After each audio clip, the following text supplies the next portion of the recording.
Welcome fans to another tier list video for the week. I'm doing two this week. This one I'm going to be ranking all the Halo 3 missions from 1 to 9. I don't think there's another list on here, at least I haven't been able to find one, so I made my own. So let me know what you think down in the comments below, and let's rank this. I just played Halo 3 for like the 10th time and finished it. Still a great game. Even, how many years has it been? 17 years later, this game is still great. Still better than a lot of the crap that comes out today. And we're going to go through the tiers. Legendary, obviously best of the best. Heroic are the ones that are just missing that little something. Medium, the secondary difficulty levels were easy and medium or something like that, so I had to think of something different, or always a good thing. Medium, these are ones that are very average, and then the second ones may only be one or two that go here. And I think we all know which one that is if you played the game. But let's go and do it. Starting off with Sierra 117, great way to start with the first one. I love the parts where you get access to the beam rifle and the Covenant carbine towards the end of the game. Depending on the difficulty, I always like to save. Midway through, you get the sniper rifle. Try and save my sniper rifle ammo towards the end of the game. That way you can pick off the brutes from afar. It's a very balanced level. The skull is easy to find, and it's just a fun way to start a great game. The graphics look great, and it gets you into it. No hunters in this one, but you get to see the brutes in their full glory, and they wreck shop from the very beginning, especially depending on the difficulty levels. This one, even on legendary, is not too hard. You can get through it pretty easily. There's not too many areas that are going to like slow you down, but it's a pretty good way to start.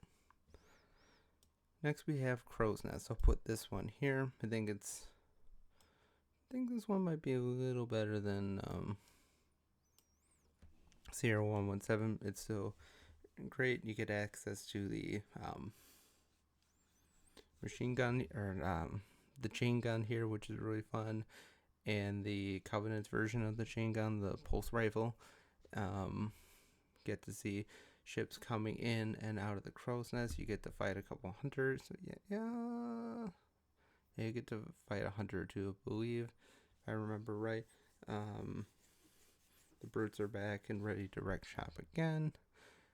Probably in legendary difficulty, probably the hardest part is where you come when you're going away from the command center, and there's a whole bunch of brutes on three different levels.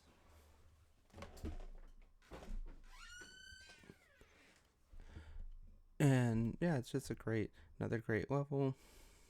Always love access to the dual SMGs or the dual maulers. Those are fun too. It's another great mission, and continue the story as they set off a bomb and head off to the Savo Highway, which is the third one. I love the Savo Highway mission. It's great, especially driving around in the Warthog all over the place and taking several jumps. There's some nice sniping moments where you get to snipe brutes and jackals from afar. You get access to the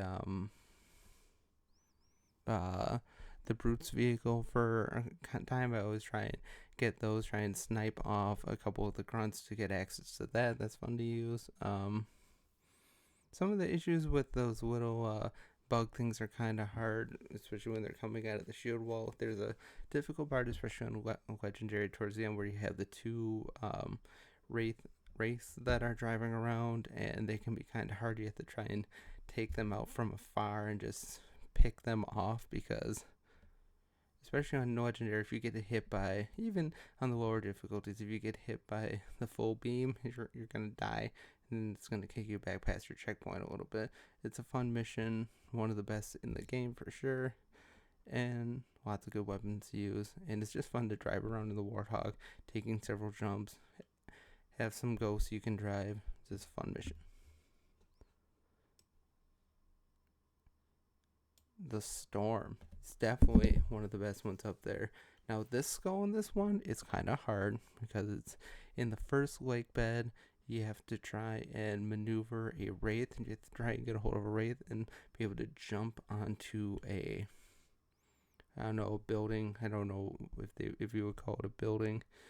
I remember when I got it, I just got it by luck. I just happened to take a grenade blast from the bottom and just gave me that little extra lift to get it. But it took forever. It took like 20 to 30 minutes to get it, because you had to try and keep. Also, you had to try and get it during the action while there are other race around, while there are grunts driving around in ghosts. You had to try and avoid that.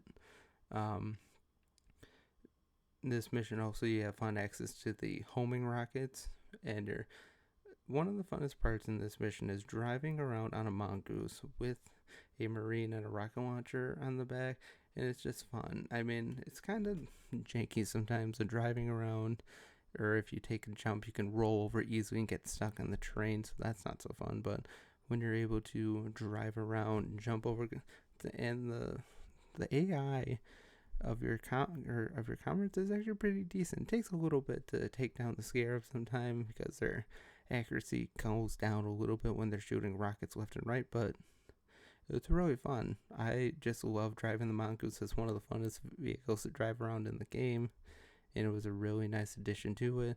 Like I said, you get used to the homing rockets to use to shoot at the scarab, and it's always fun to take down a scarab tank whenever it happens.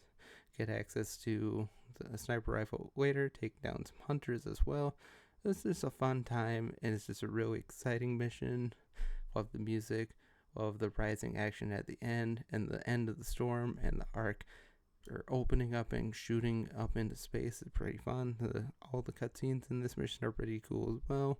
And like I said, the scarab battle is always fun and iconic, especially in that lake bed where you're driving around, where there's a bunch of different mongooses and everyone's trying to take down the scarab. It's just fun. Floodgate. Like, now I'm kind of sad in Halo 3 that we only really got 2 flood missions, and that kind of sad. This one is definitely the best of the 2, for sure. Early on, the skull comes up, and as you're going down off the hill, you see a flood form jumping with the skull in its hand, and you have to try and use your assault carbine to shoot the skull. It took me a couple times. I had to restart it a couple times to try and get it, because you only have mere seconds at time to get it. You have to be perfect with your aim and able to knock it out, but it is doable. And to be honest, I've never used any of the skulls. I think the skulls in this game make the game kind of hard at times, but I guess using the skulls is just not for me. In terms of achievement collecting, it's still worth the get. It's not too hard to get, but you can get it. It takes time. Get introduced to the flamethrower in this mission, although to be honest, at times it's not the best. You really have to use it in bursts, otherwise you could easily burn yourself, and then your shield is down and boom, you're dead, just like that. I like attacking flood. All the different flood forms are really cool. You always try and get yourself a shotgun, because the shotty is probably the best against the flood in any of the games, to be honest. It's just a fun mission. Probably none of the flood missions in this game are really truly fun, but if I were to pick between one or the other, this would definitely be the one to choose. And towards the end, it gets a little hard where the flood forms start to come up, but you get help from the elites, which is fun, and you get access to a grab hammer, which is fun to use, and it's just and a sword as well, plasma sword as well, which is fun. This is a fun mission, but one is more towards the middle of the pack.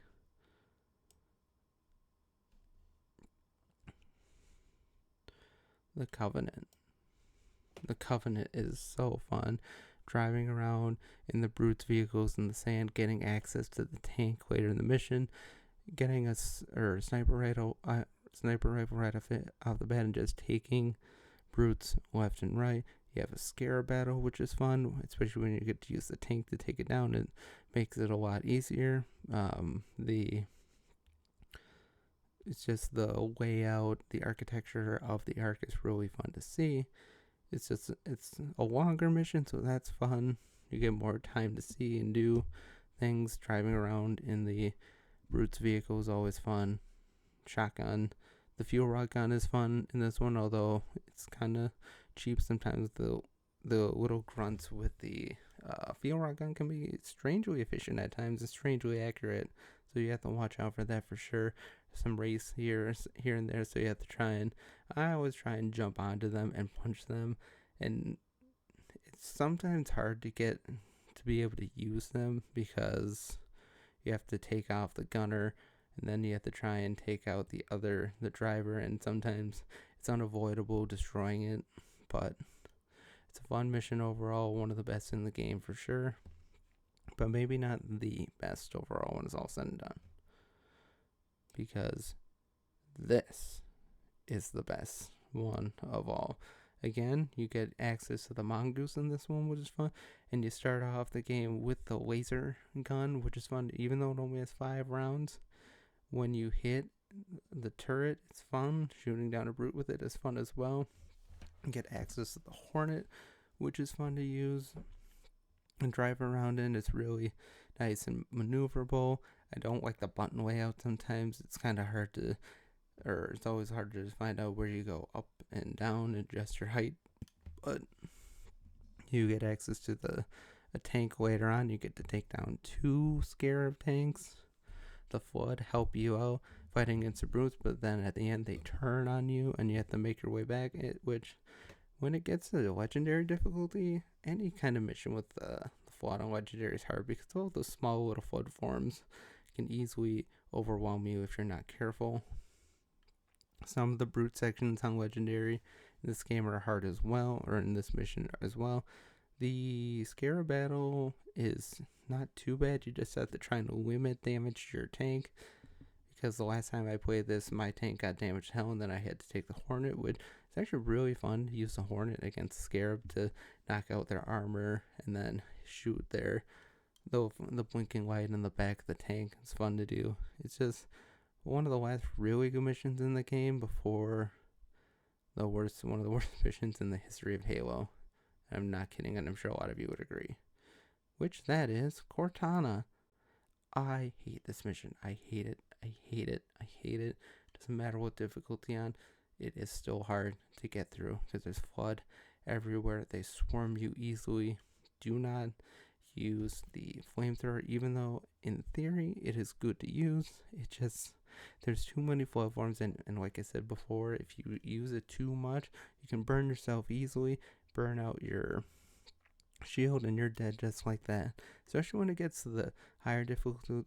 I can't believe I made it through legendary in this game, because this mission of legendary fucking sucks. It sucks. It sucks. It's a cool layout and everything. The whole flood taking over High Charity is cool to see. That part is really fun, really awesome to see. But the flood forms are bastards, and when you're trying to escape towards the end of the mission, getting to Cortana, some of the checkpoints are just kind of BS, and you just have to try and hope to survive. You kind of have to do a couple suicide runs through the game on legendary to make it through, because if you take too much time to fight all the flood forms, you'll get overwhelmed, and then you'll be back like in a couple minutes, and it sucks every time it happens, especially on the higher difficulty levels. You get battered back a lot, and it's really hard, or it's really easy to get frustrated, and I don't want you to do that. I want you to enjoy the game. Sometimes higher difficulty levels in games can make it fun, and others can just make it unfun, inaccurate, and make you, legendary on Halo 2. That sucked too. I've never tried Halo 2 legendary, maybe never will, because of how legendarily sucky I've heard it is. But we end up on a high note with Halo escaping at the end while the arc is blowing up everywhere. Also, alright, to start the mission, you get access to a plasma sword right away. You get access to, there's a laser gun, I believe. There's all the Covenant weapons are available. Some of them are carrying around a hammer. The battle with the Guilty Spark is pretty easy, especially if you get the Spartan laser rifle. Just a couple shots and he'll blow up just like that.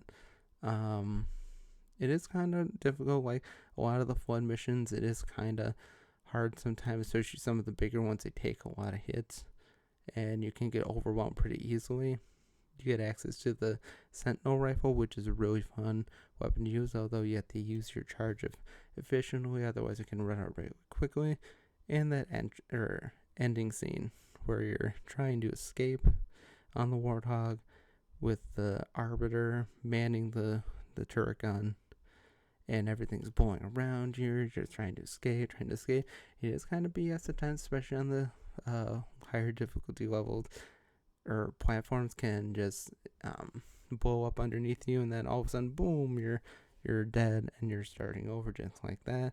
Some of the architecture at the end trying to drive through can be kind of hard, especially with it booming around you. You can easily get knocked off your mark and down to an area where it's impossible to hit, where you might as well just restart to your previous checkpoint to get a good run. You have to try and just maintain your speed as best as you can, moving through, trying to avoid as many of the explosions as possible. Some of them are unavoidable and you're going to get jerked around here and there, but it is easily able to do. On Legendary, it is harder, but it can be done. You just have to have some patience and focus, and you can drive right through on to the waiting pelican and to the end of the game, the end of a great cutscene. The game is amazing. These are what I think of all of the best levels in the game. Where do they all rank? We're in any medium levels. There's really a lot of levels in the game are just top tier, and there's just that one Cortana level at the end, but it's a great game overall. If you somehow haven't played it, you're doing yourself a disservice not to play it. It's fun. Give it a look out if you haven't seen it. Otherwise, have a great day. God bless.